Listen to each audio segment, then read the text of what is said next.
What's up everybody, this is Cora once again. Welcome back to my channel. So today's video is gonna be an unboxing one. As you can see, this is the largest or the biggest that I will be unboxing, and this is also the priciest in my unboxing history. I am so excited, so let's get it on. I'm just gonna be using the same scissors that I have been using. It's well packed, guys. Okay, so I'll have to remove the plastic off first, starting from this corner right at the back. Okay, well wrapped with a tape, packaging tape, and then there is a bubble wrap next to it. Okay, I am so excited, guys, because you know, for the first time ever, I mean, you know, this is the largest or the biggest that I have unboxed so far. So I am so excited to see get a better look on the item itself. So give me just a moment here because it's really well packed. Let's go. Bubble wrapped all over. Okay.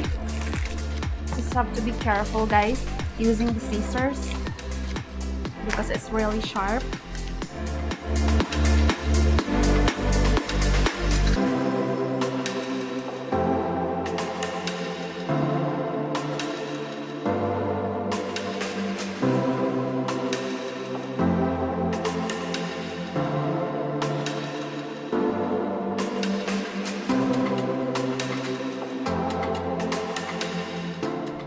I'll have to rotate this one first. Okay, guys, so I have here, let me just show it to you very slowly. Alright, I have here HP Smart Tank 500. This is all-in-one printer. Alright, you see, that's why it's big and it's large, because it's a printer, guys.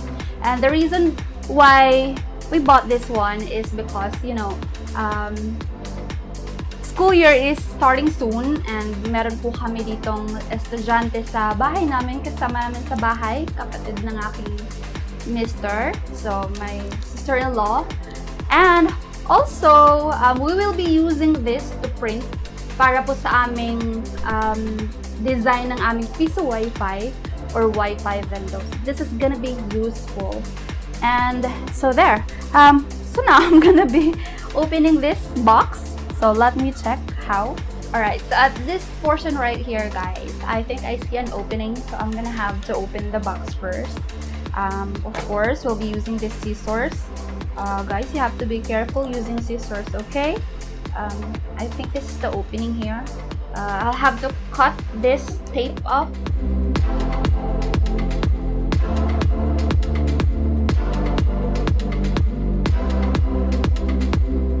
Okay, so when we open this portion right here, guys, here we will be able to see the ink of this printer. It has 4 colors, of course. We have here a black, cyan, magenta, and yellow. And this is continuous ink, guys. So that's why nagustuhan namin ang HP because of that feature. So I'm gonna put this aside first. Okay. Alright. And then, oops. Give me a second. Okay. There is a partition. You see that? A cardboard inside. And then there is also a styrofoam here. So let me try to remove this one here first. Okay. Carefully. There is some sort of paper here. This is, I think, the manual. Let me just remove this one, guys. Of course, this is the manual. See that? It's inside the plastic, well sealed. That is really nice. I like that. Okay, so the one right here, guys, I really like the style of this cardboard. This is the partition. So these are cartridges, guys. We have 2 here. Okay. So this is the black cartridge and this is the tricolor cartridge. This is really important, guys, so you have to take care of this one. Alright, and on the other side of this cardboard there are cables here. Okay, of course. This one here, this is the printer cable. Alright, the USB, and then this one goes to the computer. Ito naman po ay papunta sa printer. This one goes to the printer. This is the printer cable. This one is the power cord. Okay, guys. So this is where you plugged in your printer, and this is to your power source. Okay, next to that, this is gonna be challenging, guys. I think I'm gonna need the help of my better half. Alright, guys, so I needed the help of my better half to pull this off from that box. So, eto na po siya. Meron po siyang styrofoam magkabila ang side to protect our printer inside to avoid damage. So, of course, we'll just have to remove this and carefully. There. And then there are two of this one. Okay. And naka-plastic pa po siya. And this is really nice. The plastic is good. This can be reused, recycled. Okay, there you go, guys. This is the printer. Let me just remove this plastic. Okay, guys, ito na po ang ating printer. Alright. So, napansin niyo po, there are tapes here. These colored blue ones. This is to support para pag during shipping or pag-deliver, hindi siya gumagalaw, hindi siya mag-move. So, this serves as the support for this printer. So, nakikita nyo rin po dito na part. Ito, may mga lagayan po dyan dito. Kasi natin nilalagay yung ating colored ink, yung ating magenta, cyan, tsaka yellow. Dito naman po sa kabila ay ang lagayan natin ng black color.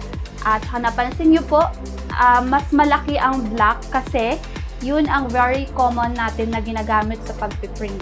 Okay? Ayun. So, meron din po ditong mga controls. Ayan. So, meron din po tayo ditong maliit na LCD. Ayan, guys. Dito nyo po makikita ang piniprint nyo. For example, piniprint yung black or kung ilan na yung piniprint ng ating printer, dyan nyo po siya i-check. Ayan. Tapos, of course, guys, meron po tayo ditong power button. Dito po ang ating pipindutin pag gagamitin na natin yung printer, on and off. Ayan. Saka, sa likod po, hindi ko na po maiikot, guys. Basta, nasa likod po yung ating saksakan ng ating power cord. Ayan, itong part na to. Hindi ko na lang po maiikot because, you know, it's heavy and it's really brand new, guys, so we're trying to take care of this product. Basta nasa likod po siya, as well as yung saksakan ng ating printer cable. Etong part na to, ayan, nandito din po sa likod. Ayan. Okay, so guys, ngayon naman try po natin tanggalin itong mga tape na nakakabit para makita po natin ang printer. But before that, guys, also there is a portion here kung saan ito po yung saluhan ng ating papel kapag nagpiprint na po tayo. Ayan, yan po siya. Nakikita niyo po dyan. Ayan. Yan po siya. Tapos, ayan. Tanggalin ko lang po itong tape para mapakita namin sa inyo yung kanyang scanner. Ayan. Kasi bakit po namin pinili ang HP brand? Because subok na po kasi namin. Meron na po kaming printer dati na HP din yung brand. So, hayaan ko lang muna yan siya, guys. So, maganda talaga siya. At saka, isa pa, yung feature niya na continuous ink. Yan. Continuous ink supply system. Yun yung the best. Kasi yung ink niya po ay mura lang. Nasa 200 to 300 lang po per bottle. So, mas makaka-save po tayo. At saka, maganda din yung quality ng print niya. At saka, hindi po siya katulad ng ibang printer na kailangan pa i-customize. Ito po kasi ay built-in na po yung kanyang Continuous Ink Supply System or CISS. So, ayun. Ito na po siya, guys. Ito po yung kanyang scanner. Yan. So, hindi siya sobrang laki. Tamang-tama lang po yung size niya. Ito po yung part na ilalagay niyo yung paper. Okay, meron po ditong mga indicators. Merong isang LTR, andito po siya makikita. LTR, isang A4. Tapos, meron din po dito 4 by 6 inches. Yan, naka-indicate po dito, guys. Or 10 by 15 centimeters. Ayan. Tapos, pag nalagay nyo na po yung paper para sa scan or Xerox, then you'll just have to close this para mag-process na siya. Ayan guys, so ipapakita ko lang po sa inyo yung loob nitong part na to. Okay, itutulak nyo lang po siya guys gamit tong hawakan dito na maliit. Ayan, slowly push. Ayan, yun po yung lalabas. So, ito po yung portion na ilalagay natin yung ating colored ink. Ayan, itong tatlong to, dito po siya guys. And this one, itong black is dito po natin ilalagay sa part na to. Ayan po siya. Kasama na po to sa package. Tapos guys, ito namang cartridge natin ay dito po siya ilalagay dito sa part na to. Ayan. Yan, dito nyo po ilalagay ang ating cartridge. And so nga po pala guys, so do not get confused about the colors of our ink. Ayan guys, kasi may mga codes po to sila.